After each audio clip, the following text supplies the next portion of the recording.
And welcome back to ESPN 580 Orlando and ESPN580Orlando.com. I'm the host of Fight Night, Walt Logan, and UFC Fight Night Macau. Michael Bisping taking on Cung Lee is this Saturday early morning on the UFC Fight Pass. I believe the prelims start at 6:30 and the main card starts at 9:30 in the morning. So get up, have your breakfast, have your coffee, have your eggs, and enjoy the Netflix for fight fans, UFC Fight Pass.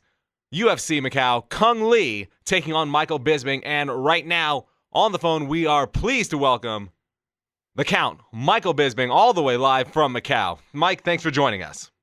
Now, you've been in the UFC for a very, very long time. I believe since, The Ultimate Fighter, Season 3, 2006. What do you owe your career longevity in a industry like this? I still haven't been the world champion, so that still keeps me humble and it keeps me hungry. That is something I still want to achieve, something I feel that I can still achieve. So, I work tirelessly. I still train harder than anybody else. All my coaches say I work harder than anybody else. So, I'm still hungry. I've been here a long time, but I'm going nowhere yet. Well, you were out for a little bit with, you had a problem with your eye, then you came back and you had a fight against Tim Kennedy. You've said that fight for you just completely sucked. Can you go a little bit more about your last fight? Yeah, sure. So I had a detached retina. I had it operated on. I had a number of complications. So I had several surgeries. I had a year out doing nothing. I couldn't even do any form of exercise at all because it would raise the pressure inside my eye if my heart rate got up. So I literally was sat on the couch for about a year doing nothing. And then fortunately the doctor cleared me to fight. I spoke to the UFC. They offered me a fight around 6.5 weeks later. I foolishly accepted it because, I was eager to fight. This is how I pay my bills. I hadn't earned any money. I was bored. I missed it. I loved the UFC. So I took a fight ASAP and, maybe what I should have done in hindsight was have a few months in the gym, blowing off the cobwebs and just getting back to full speed. But, as I say, everybody's got excuses. It kind of sounds like an excuse, but they are the facts. I took the fight on relatively short notice, and it wasn't a great performance. What can I say? The guy took me down. He held me down for a while, and wasn't a very fan-pleasing fight. But that's in the past. Got to focus on the future.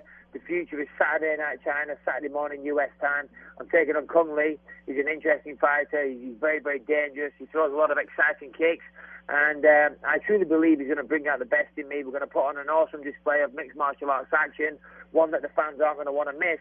But make no mistake, I'm winning this fight. I'm winning this fight in style. I'm going to give everybody a knockout, which is what they want to see. And then after that, I'm going to continue my march towards the title. Let's talk about your opponent Cung Lee for a second because he hasn't fought in the octagon in the UFC since 2012. He's been off for a couple of years now as well, and he's started to talk a little bit of trash. And it's a Michael Bisping fight. Everybody thinks that's going to come from your end.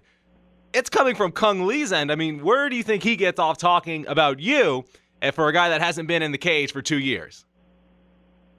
Yeah, well, this is the thing, So we went out to Macau 2 months before the fight and did a press conference. And, I spent a lot of time with the guy. So I was very polite. I was very cordial. I was professional. We're professional athletes. We're not animals. So I was nice and polite. Then I come home, I start training, and Cung starts doing interviews. And I guess he's jumping on the bandwagon that nobody likes me and this and that and trying to score popularity points. So he starts taking digs at me and swipes and saying a few choice things about me, which I didn't really appreciate. So, but listen, at the end of the day, we're going to fight. Whether or not I like the guy, whether he said nice things or nasty things, it doesn't really matter. We're going to try and knock each other out. He's capable of doing it. I'm capable of doing it. So whether or not we're best friends is completely irrelevant. What's relevant is winning the fight, and I'm very, very motivated to do that. I've had a fantastic training camp, and not only am I capable of beating Cung Lee on Saturday night, I don't believe there's a middleweight on this planet that on Saturday night would be able to beat me. So, Cung Lee, you're a nice guy, and you look like you're a nice family man, and I respect you and all that good stuff. But unfortunately, Saturday night is not going to be your night. It's going to be a painful experience for you, and I wish you all the best in your recovery. Because a 100% healthy Michael the Count Bisping is a dangerous Michael Bisping. You say there's not a middleweight on the planet that will be able to beat you on Saturday night, of course, early Saturday morning on the UFC Fight Pass. let's take a look about how the middleweight division has changed just a little bit. I mean, with Anderson Silva, his injury, his losses to Weidman, where do you think you fit in with a win over Cung Lee in the whole middleweight picture?